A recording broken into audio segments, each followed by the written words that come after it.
Hindi, sakto lang pala. Ito, baboy. Nagsigiso. Dito, lagpas na yun. Ang kating ganito ko. Ang tama. Ayan, mga kanis mga kawaiti, kain tayo. Meron tayong ginisang alamang. So, yan, medyo bigit siyang kilong alamang at bumili tayo ng mangga. Ayun. Yung kami ni RB. So, bumili tayo ng 2 kilo, 3 kilong mangga. So, siyempre, itong alamang 1 kilo at bigyan natin ng taba ng baboy. So, kain po tayo. O, dito kami ni Mrs. Si Mrs. na mama pa. Ayaw magpa-video. Kaya, ako na lang. So, yan, kain po tayo. Ayun. Yan, manabili kami. So, yan, kain po tayo. Minabili. Sarap naman ka. O, sino nag-uulam ng mangga? Ito po, sabi.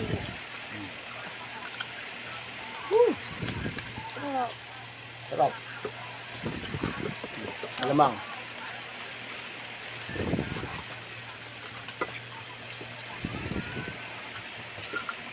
Sobrang gupit. Bakal muli. Then, Ang tama-tama may kutik ang hangin yung nilagyan natin ng sili. Pero hindi natin na siling sili yan. Kaya, ayos, pampagana kasi yan. So, kasi may marami nag-post ng mangga. Sabi ko kay Ma'am Edna Echeverria na sabi ko, tama-tama sa binasa namin alamang. Yun. Sisira kayo kung may, kasi talindaan kasi yung Mama!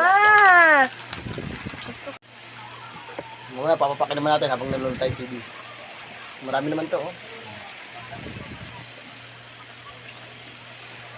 So, yung alamang, marami naman doon. So, yan. Matipid naman kasi ito. Kaya, sarap.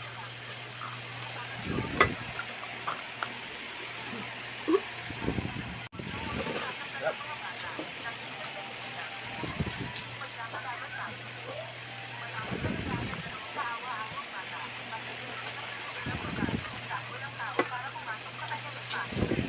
Sarap.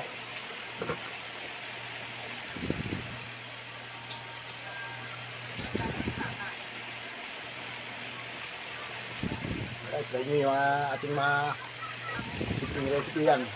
Pwedeng papakin kapag nanonood ng TV, pwede pang ulam, di ba?